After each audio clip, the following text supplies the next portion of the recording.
It's time for Wise Money with Korhorn Financial Group with certified financial planners Kevin Korhorn, Mike Bernard, and Josh Gregory.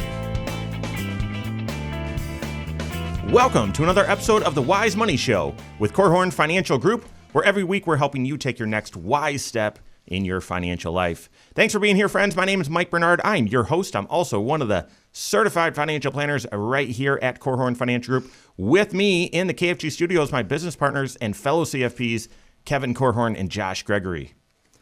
Well, what's the right age to start talking to your kids about money? You ever give any thought to that?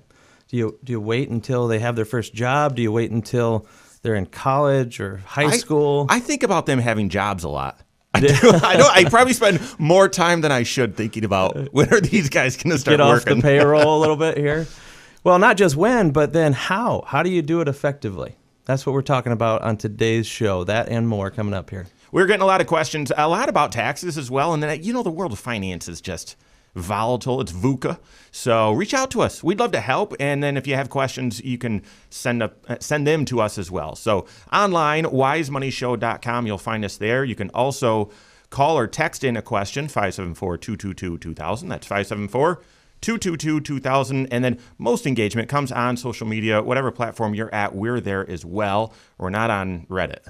So that's a different topic for a different day, but we are so social media, Facebook, YouTube, lots of questions come on YouTube. So wherever you're at, just search Wise Money Show. Follow us there.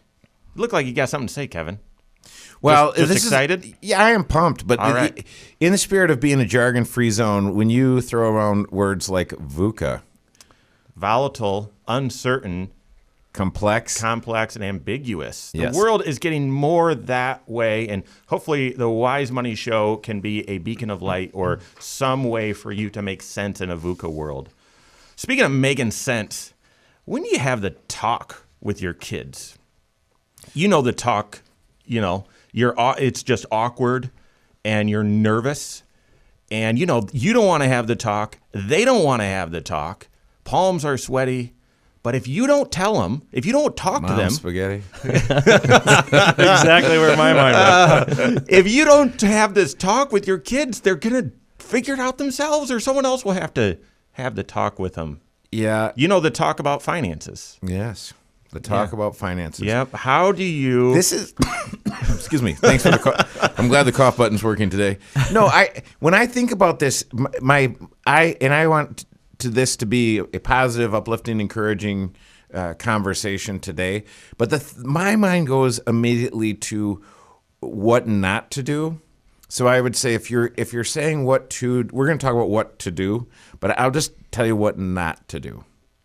As an adult, you have certain pressures of life and finances and other things.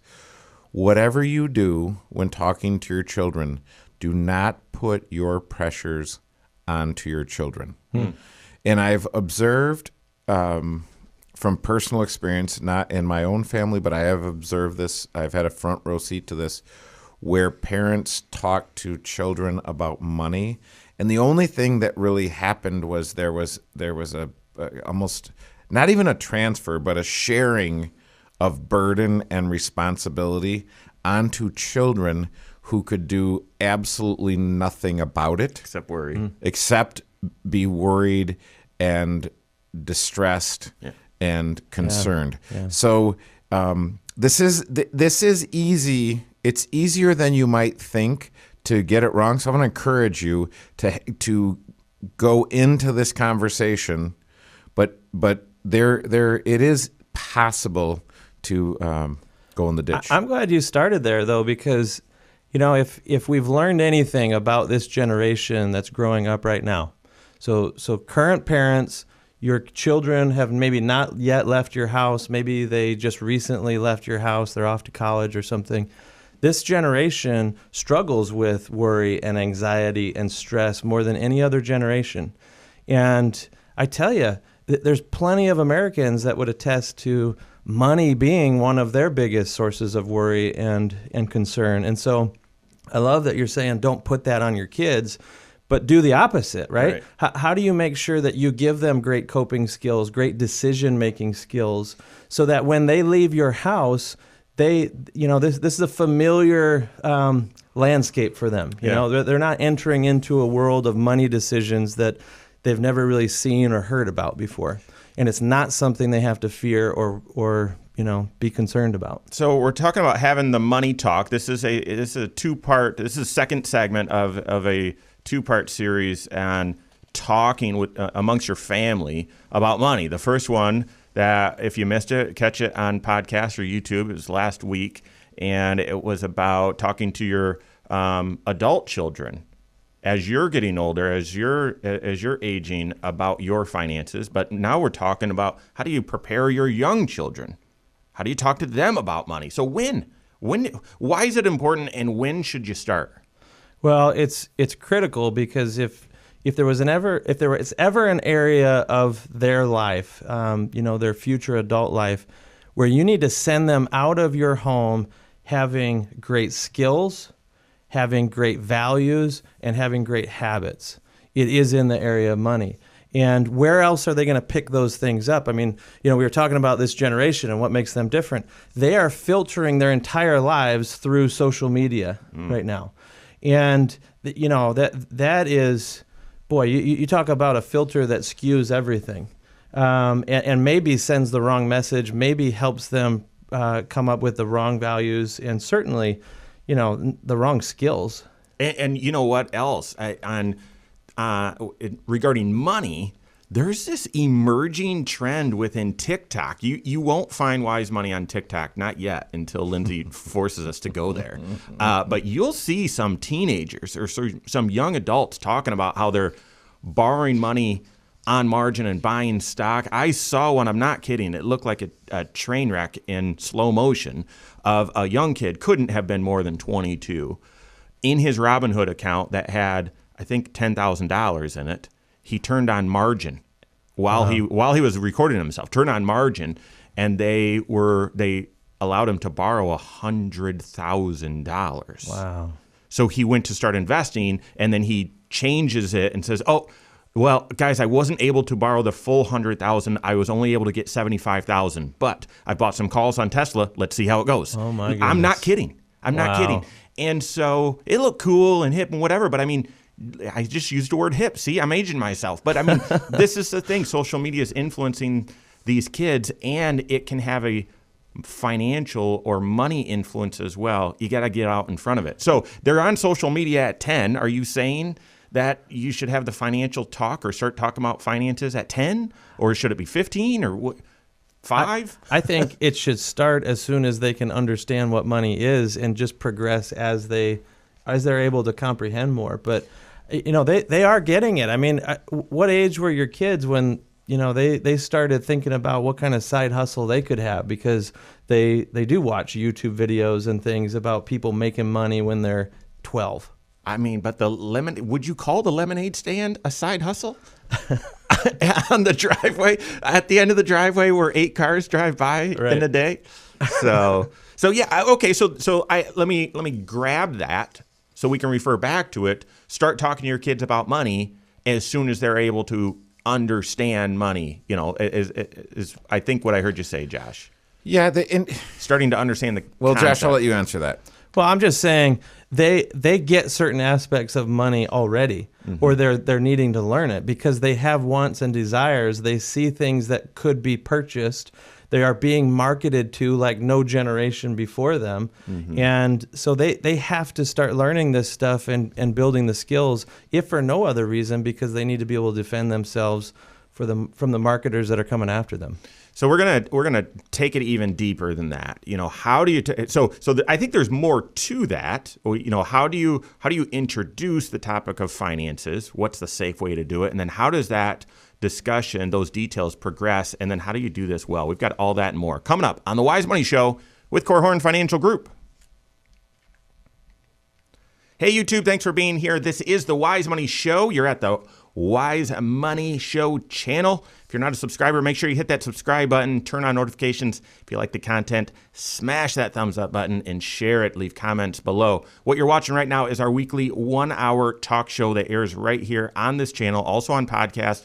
and a few radio stations in northern Indiana right here at 10 a.m. every single Saturday. So make sure you hit that subscribe button so you're made aware. Also, throughout the week, we've got shorter, more condensed, next wise steps that you can digest and get something from, something actionable to apply in your financial life, usually around 10 minutes or so. So catch those as well. They air all throughout the week. So welcome. Make sure you leave comments as well, and make sure you hit that subscribe button. Have you. Okay. Good. So I have a quick proposal. Yes. So we have 2 more 9-minute segments. Yes. So I like what's teed up for the 3rd segment, and that's kind of practical. I would almost call that the external. And I say, well, do we then spend this next chunk talking about internal as far as values? Yeah, how to do it, like what the effectiveness, like what are the most effective way? So, but I don't want to. I mean, the crucial point I think that listeners will want to grab is when. And Josh laid out a start, but does it progress when someone turns 12 and you start paying them to cut the grass? And when someone turns 15 and they get their first job, or 16, and when they go to college, like I want to do more of the tangible too. Okay. And then, but we can blend that with how do you do it? Well, then do we want to just kind of just start laying that out by ages in this segment and just say, hey, we can. What do you in the first 5 years? What do you do? I wanted to say, because you're saying, all right, kids are on social media at 10, not Steve Jobs' children, not Bill Gates, not Sundar Shrishman, not the from people Google. that created it, right? Helped create it. And know that it's especially social media, and they know that it's psychological kind of entanglement. Yep. That's a good word. All right. This is a safe word. Yeah. Okay. Let's get into it. Okay. I may be the safest guy I know. So did your parents talk to you about money? How'd you learn about money? Did you learn by observing others, by observing your parents, by just trying things on and making some mistakes yourself? We're talking about how do you talk to your kids, young kids, about money to give them financial foundation. This is the Wise Money Show with Korhorn Financial Group. Thanks for being here. My name's Mike Bernard. Here with me in the KFG studios, Kevin Korhorn and Josh Gregory. Every episode of the Wise Money Show is on podcast. If you listen to podcasts, go check it out wherever you listen. Just search the Wise Money Show and subscribe to it and rate the show. Leave a comment there. We appreciate that in the podcast community. We appreciate that. So, okay, so the talk, no, not that talk, the financial talk with your kids. At what age and how do you do it well? What are the things you communicate? So Josh shared, as your kids are, 8, 10, they start to grasp the concept of money. They're getting a gift card. They've received a gift card. They're asking you for that hoverboard, and you keep saying no, and you've got to explain, well, they could blow up, and also they're expensive, right? So they're starting to understand the concept. So don't shy away from those, I guess. And don't just say the old parent-dad tagline, money doesn't grow on trees, right? That's right. But just keep in mind, I guess the main point here is you can start talking to your kids about money too early if they don't understand the concept or you're talking over their head. There's a lot of jargon related to money and a lot of baseline, concepts that they need to understand. But I bet, think about this question for a moment. What was your earliest memory about money? Just think about that. Maybe there's some formative event that occurred or something. Most likely, your memory goes back further than when you first started being taught formally about money, where the lessons began and the real true teaching began. It was more of an observation maybe that happened, or maybe it was just an experience that you were a part of. And so I guess my point is, as you're going about your day, and your kids are observing your life. They're picking things up, and they're starting to formulate their own philosophy in a way on money, and it's by watching you. Sometimes it's how you respond to them on things. Have your kids started asking you for a PS5 now, PlayStation 5, because the PlayStation 4, that's old news at this point. Well, if the answer is no, why is the answer no? Is it because you can't buy it for them, or you shouldn't buy it for them? The answer to that question of why the answer is no is a values statement, and they're starting to formulate these things long before they know how to open a bank account or balance a checkbook or any of that. So let's progress then. Now they're 12, 13, teen or preteen, and they're getting some money from mowing the neighbor's yard, or maybe you're paying them a little bit to mow the yard or do a chore. Maybe they've received some gift cards or some cash for birthdays or something like that. Does the conversation progress because now they've got some greenbacks?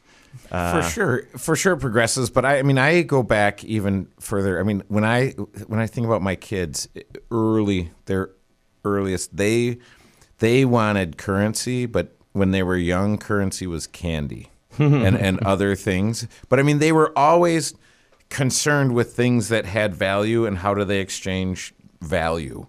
And so that's where the values conversation comes in. And then with money, whether it's at 10 to 12 when they can first mow the lawn, or whether it's earlier and they're doing some chores and getting an allowance, there are actually banks, and we had these banks for our kids that have the give, save, spend, and you take the money and you break it down and you put some in the give container and the save container and the spend container. So I think when you're talking to kids, especially in by the time they're 10 to 12, they should understand what can you do with money. And it's difficult because as an adult, we deal with money on such a totally different spectrum that the kids deal with it in more of a theoretical manner, and they have enough money. They don't have enough money to really screw anything up, hopefully, in theory. But this is where there's still training wheels on the bike. Right. Yeah. Right. And so there's some safety. So if they'd say, hey, listen, I want to take all the money out of the give and save account, add it to the spend account, and buy what I really want. Well, I would rather have them do that when they're dealing with $42 than when they're dealing with $42,000. Mm-hmm. It reminds me of one of my great mistakes in the area of teaching kids about money.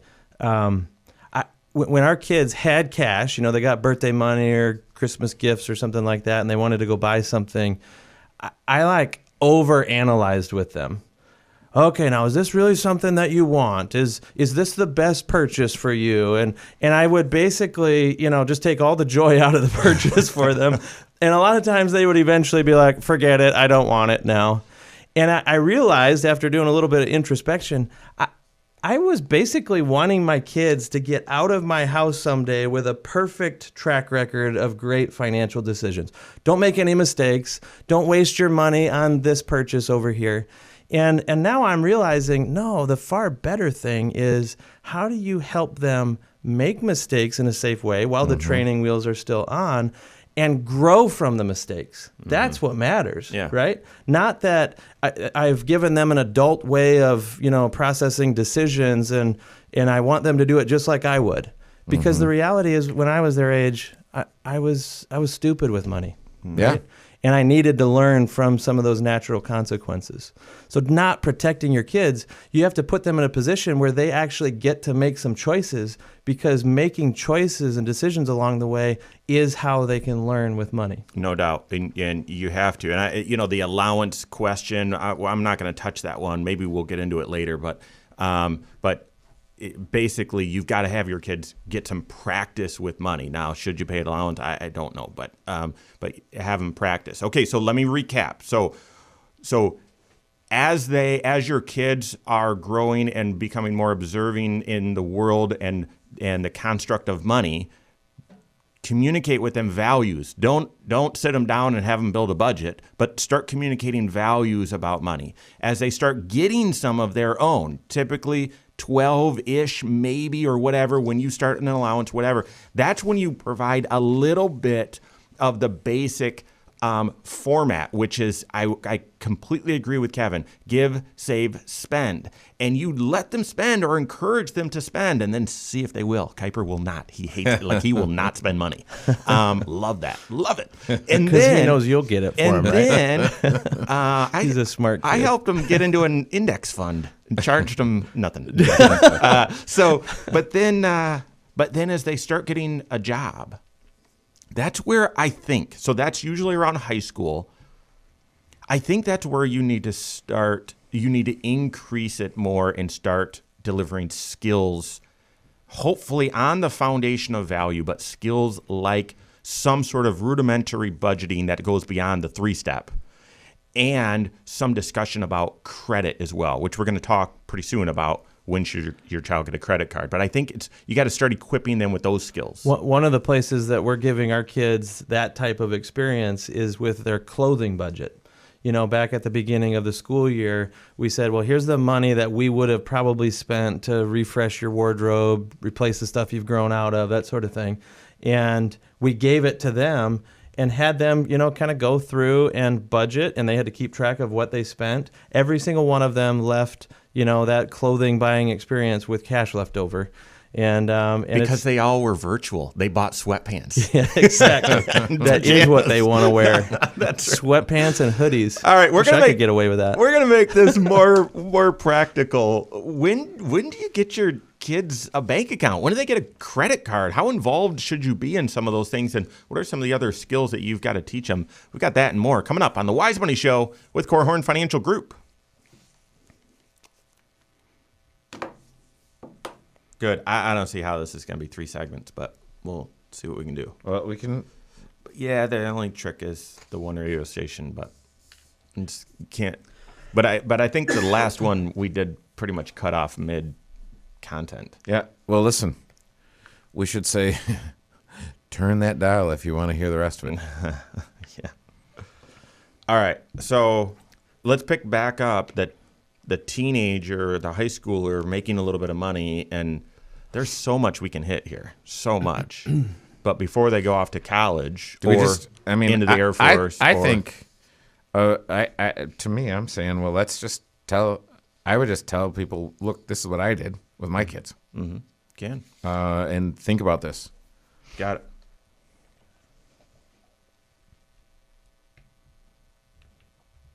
How do you teach your kids about money, your young kids about money? When do you have them actually start gaining some of the skills? And then how? Do they read a book?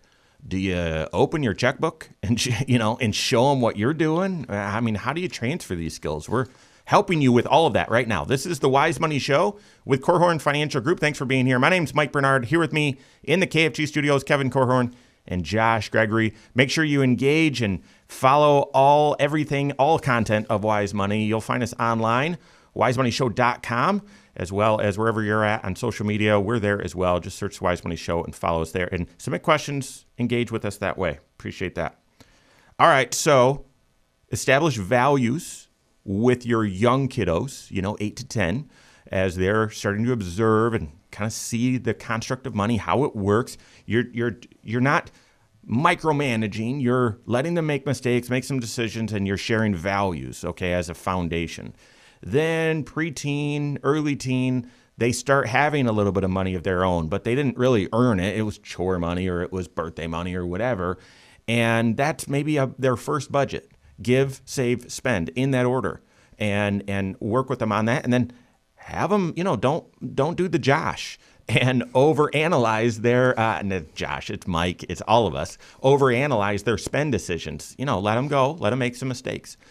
And then as they're in high school, they get their first job. And if I can, we all have our own worldview, but I would strongly encourage you, have them get their first job. They're learning more than just how to make French fries. They have them get their first job. And so at that point, which is late high school and then they're about to go off to college or go into the military or go into a trade, what sort of skills do you want them to have, and how do you transfer those skills? How do you teach them?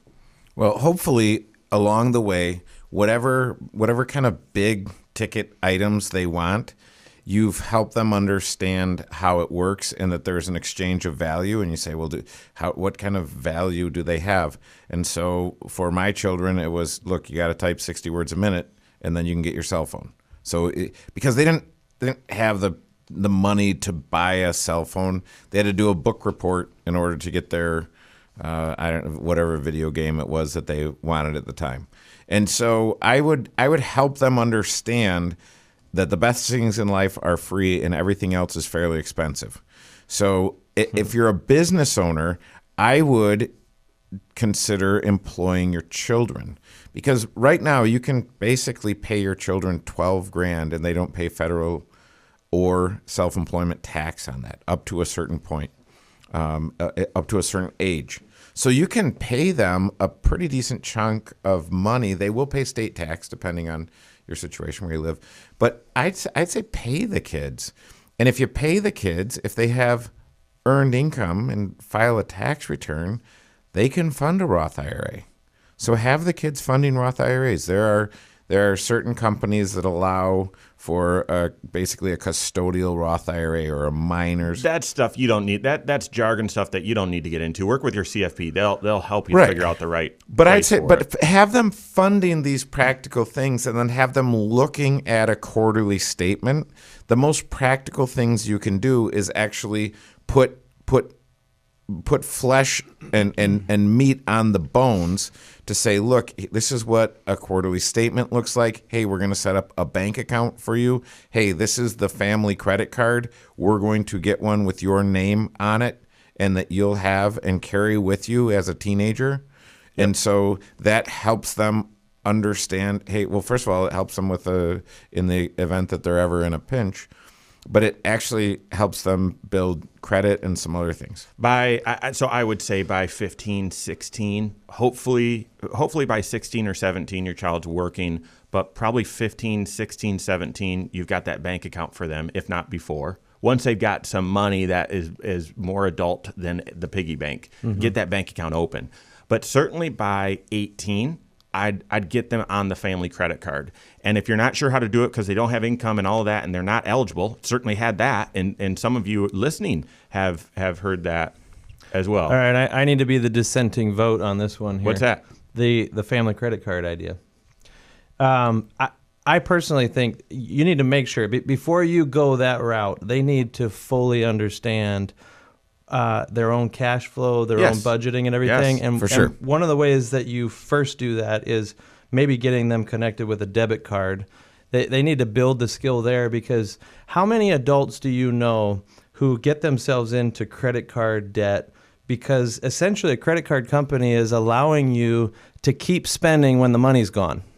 No, the adults that I know that have gotten themselves into credit card trouble, that was because when they were children, they weren't added to the family credit card. No, go ahead. I think personally, I think waiting until they can get a credit card, maybe even after college. No, because or this late is the problem. in college. No, because they get out of college, and I've dealt with these children, these children of the adults that we serve. And they get out of college and they can't get an apartment because they don't have a credit score. And so I would say the minute you turn 18, especially if you've got any kind of, for my children, the moment they turned 18, we took the investments that they had at a different company and moved them to Fidelity. And then we opened up their own Fidelity credit card, $5,000. And we connected that Fidelity credit card to their bank account. And I said, listen, here's how this works. Every month, your credit card bill is going to get paid automatically by what's in your bank account. So make sure what's in your bank account always exceeds what you spend on your credit card. And if you can then put your cell phone bill on your credit card and some other things that happen automatically, and as long as they understand, because I think at 18, you are old enough to understand. Now, whether you have the maturity to follow through on it might be another thing. Some kids are ready at 8, and some folks aren't ready at 58. So it isn't necessarily age determined, but by the time you're 18, and this is where our opinions may vary actually from each other or even from another well-known radio talk show host, I say build your credit score. As soon as you're 18, you can take that step. And Fidelity, for my kids, gave them a credit card with a $5,000 limit. Bam. Ooh, that's a lot. So here's the thing, and I get the caution, Josh. Credit, as I've shared, and I didn't come up with this. I heard it from Kevin. He heard it from someone else. But credit's like fire, right? It can cook your food. It can heat your house. It can burn your house down, and it could kill you, right? And so I like the idea of having them maybe on the family credit card or getting their own. I like a $1,000 limit personally, or $500. I do love the idea of having it auto pay I love that idea. But it helps build credit. But number 2, I love the training wheel example. Because if you're starting, so basically training wheels, your kids you've got them wrapped in bubble wrap as well for the most part. And you're saying learn how to ride before you're fully riding. Right. And I think credit is something they're going to need to learn. And I want them to learn it within the environment where, you're not going to really be able to screw it up. You can practice, but you're not going to be able to screw it up because you're still under our stewardship. And anyway, but you know what? Talk to your spouse, talk to your certified financial planner, to me, it's developing skills. The debit card needs to come with the bank account. They're not going to get checks anymore, right? And then at that point, like Kevin said, what are the bills you're responsible for? I'd start the process of expanding that budget from give, save, spend to give, save, spend on Netflix, spend on the cell phone bill, start breaking some of that down so they see how much of that they should be saving up for a future goal or how much they should be spending or could spend. We're going to add a little bit more to this and get some questions from fans of the show. That and more coming up on the Wise Money Show with Korhorn Financial Group. All right, YouTube, that just got a little real. I want to go outside and scrap. Come on, let's do it.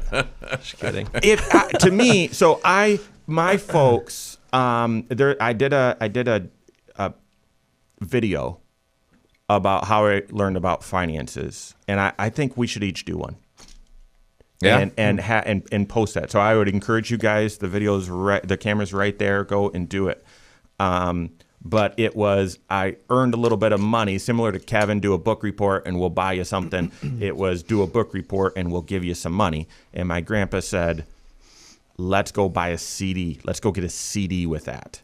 And we went to the bank, got a CD, and I got the statement, and I saw that I was making pennies, and I was thrilled that money could make money for me, and I was hooked. That was it. And I instantly became interested in the world of finance and wanted to be a saver because I wanted to make money off of my money. Mm-hmm.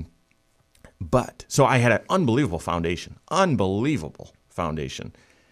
Never talked about credit. Never.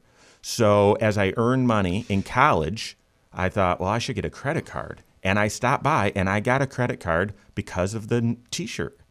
I'm not kidding, at Michigan State. And it's, okay, that was a cool T-shirt. And okay, I got the Discover credit card and I bought a computer on it. Do you still carry that card or still have a relationship with that credit card company? I do. It's no longer my primary one though. And I bought a computer on it. And no one told me how this was going to work. So I'm like, okay, the computer was a gateway and it was like $1,000. Yeah. If you don't think if you don't think technology is deflationary, listen to what I just said. Okay, that was 20 some years ago, and I'm like, okay, it's a credit card, so I think I'm supposed to just pay on this thing. I'm not kidding, and this was graduated cum laude in finance, and I'm like, I think you're supposed to just pay on a credit card, right? So the first bill I paid at $50, and then the next bill I look at it, ready to pay my $50, and I'm like, what is that? What is that? That's interest. What is that? They're stealing my money. I didn't even, that's how I learned about interest. And I remember like shaking, like I was so mad. And then my whole world changed because I'm like, okay, I've got to come up with $750 to pay this thing off because I don't want to pay that again. And I couldn't come up with $750, so I paid as much as I could, and then I paid it off the next month, and that was it. I feel like that experience would have been better under an umbrella. Mm-hmm.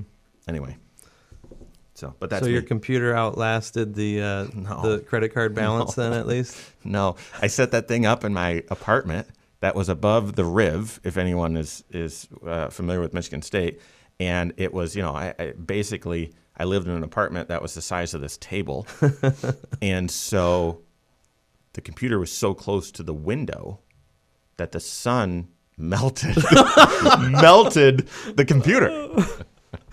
I'm not kidding. So it was workable. The good old but days I mean, when they this made thing was computers like, out of wax. This thing was like, so all right, let's go.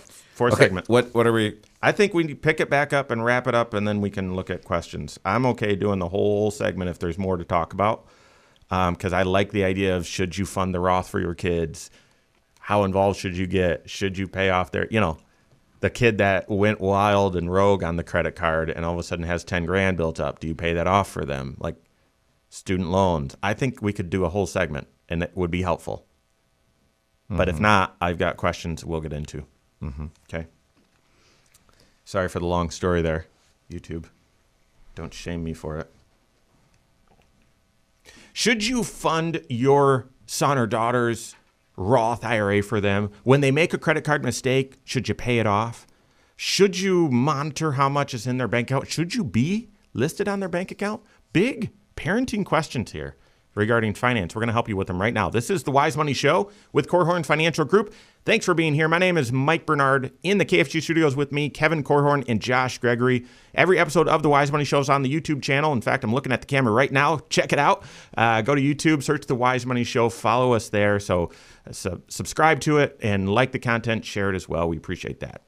All right. So picking up, we've got some questions from fans of the show I want to get to, but there's still just tons of questions about how in the world you parent with money, right? Like, so Kevin, you said the Roth IRA, I want to pick that back up, especially right now. Mm-hmm. Your son or daughter starts making some money, and they've heard about this thing called Robinhood, and they've heard you can make money on it. And so, do you help encourage them? I mean, they can learn some stuff there.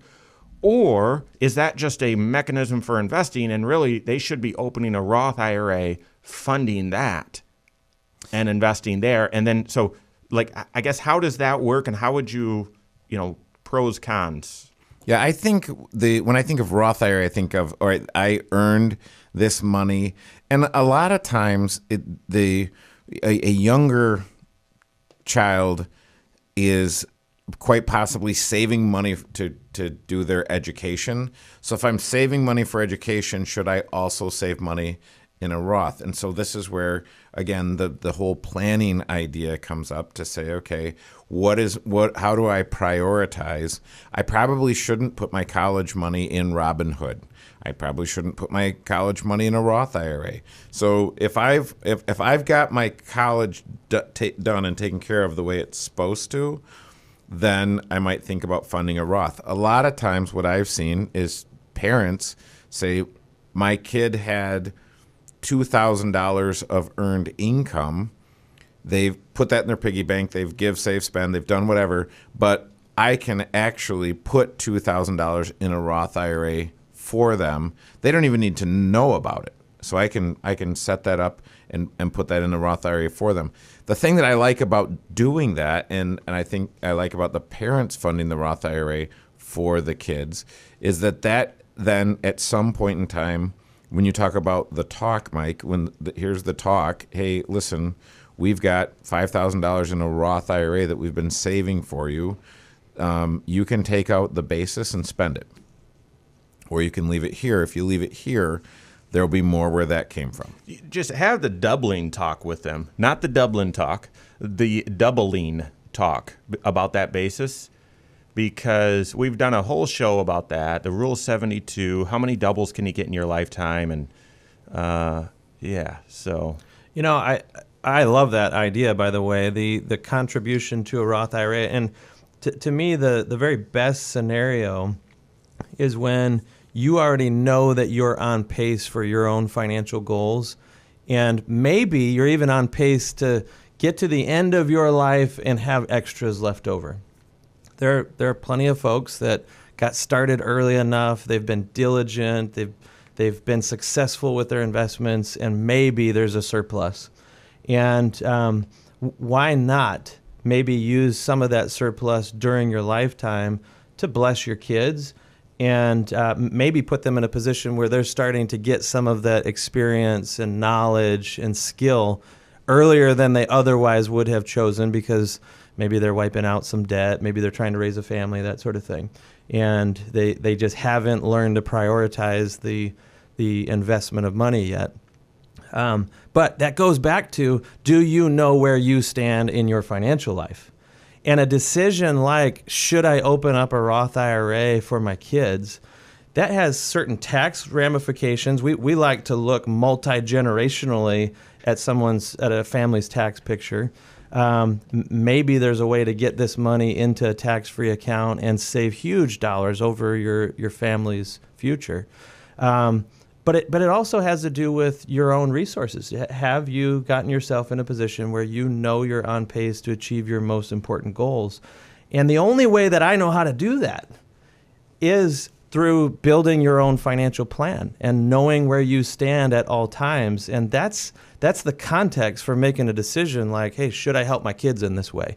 And it doesn't have to be a Roth IRA. It could be, should I help my kids, buy a car? Should I help my kids with a down payment on a house? Should I help my kids save for their kids' education? There's all kinds of these should I or could I type questions, and you have to have a mechanism for answering those, and that is what financial planning is all about. That's 100%. That's exactly right. I would tell you, if you've talked to your certified financial planner and you can, this is a goal of yours and you can, if your kids do not have the right values about money, then I would wait and help them get those values. What we haven't hit just yet is how. And the how can come in lots of different ways. You can sit them down and help them with it. You can give them a book. Financial Peace for Kids is actually out there. We're working on our material here, but there's some resources out there. You can have them listening to Dave Ramsey, listening to Wise Money. You can have them, you can bring them along. We get this a lot, bringing them along to a financial planning meeting. Guys, I'll tell you right now, this typically, 9 times out of 10, the parents of teenagers will just sort of casually mention at the end of a meeting, hey, can I bring Leah next time? Can you talk to Leah about some habits or some, just some basics for finances? Absolutely. Yeah. No problem. No problem at all. Let's set up a half-hour meeting or whatever. And we've created an e-learning course that back in the middle of 2020 on our YouTube channel. There's a playlist there called Financial Foundations. I'd have them go through that. And this is all building up to, then you might want to help them get the skills and get the values by getting them a certified financial planner. Now, when they're 17, I'd have them sit down with someone.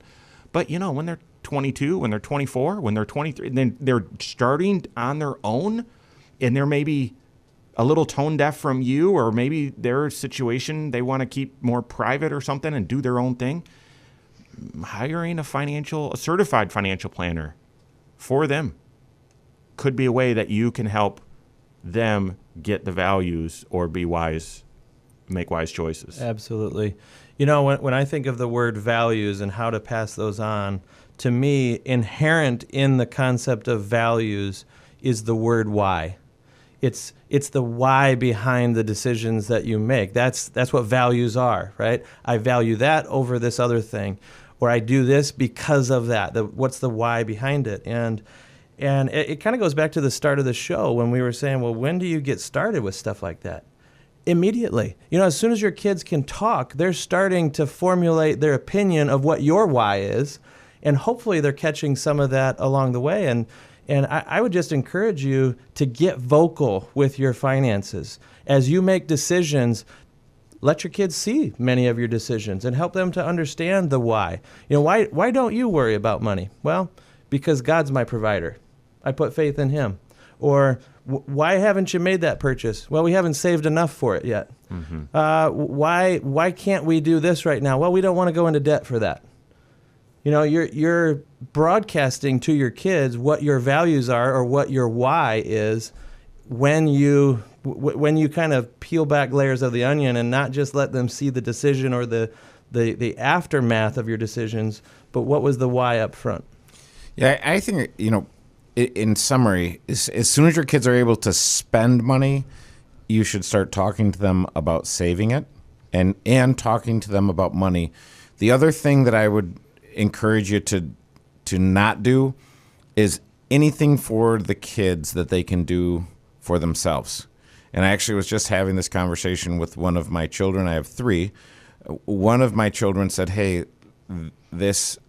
one of my siblings is doing this, and you should step in and do this thing for them. It cost about $300. And I said, yeah, I'm not doing that. And the child said, well, why wouldn't you do that? They need that. And I said, well, they've actually determined they don't need that. They've got $300 laying around. They could actually do that for themselves if they found it of particular value, but they've decided that's not valuable enough for them to part with their money. And so it's interesting because you have this pressure where you say, oh, well, a loving father would step in and intervene and spend the $300 on behalf of this child. And you say, no, at some point in time when this person is a grown adult, you let them have the consequences of their own actions. And you don't step in and intervene. Because if you have a habit of stepping in and intervening, and I'll get in trouble for this, but I call it the mom love, right? I mean, that's what mom does. Mom takes care of stuff. And I'm like, no, I don't take care of stuff. I'm not a fixer. I'm going to let you, I'm not going to do anything for you that you could do for yourself. Because if I do, I remove the joy that you would have of doing something for your own, or I remove the learning that, hey, you need to learn. Like that was foolish. So you get them on the family credit card or their own credit card, and they run and rack up a bunch of debt. Yeah. And do you have them? Do you pay it off? No, absolutely not. It's never. cheaper for the family if you pay it off. It's 26% interest. Well, so that would. So there's been a serious violation if they've run up the family credit card. So that's a different one than they run up their own. But no, I've seen this over the last 28 years, and my experience says it's way cheaper for the family for dad to step in and pay $15,000 and have child pay dad back. And I always tell dad a couple things. Number one, think of that as a gift, not a loan, because it's quite possible that you'll never get that money back. But it changes the dynamics, and it removes the opportunity for learning and the opportunity to have any kind of pain associated with my bad behavior. And I don't know about you, but I found I've learned best when I've done something foolish and I've had to actually pay a price for it. Well, that is learning, right? That's how you learn, is you do something, you see the consequences, and you say, I like that, I'll keep doing more, or I don't like that, and I'll do less of that. So I hope this has helped you in your journey, your financial journey with your kids. If we can help, reach out to us, wisemoneyshow.com, and hopefully this is helpful. So, all right, that's all the time we have for today. On behalf of Josh Gregory, Kevin Korhorn, all of us at KFG, have a great weekend. We'll see you next Saturday for Wise Money with Korhorn Financial Group. Securities offered through Silver Oak Securities, member FINRA/SIPC. Advisory services offered through KFG Wealth Management, LLC. Doing business as Korhorn Financial Group. KFG Wealth Management, LLC and Silver Oak Securities Incorporated companies are unaffiliated.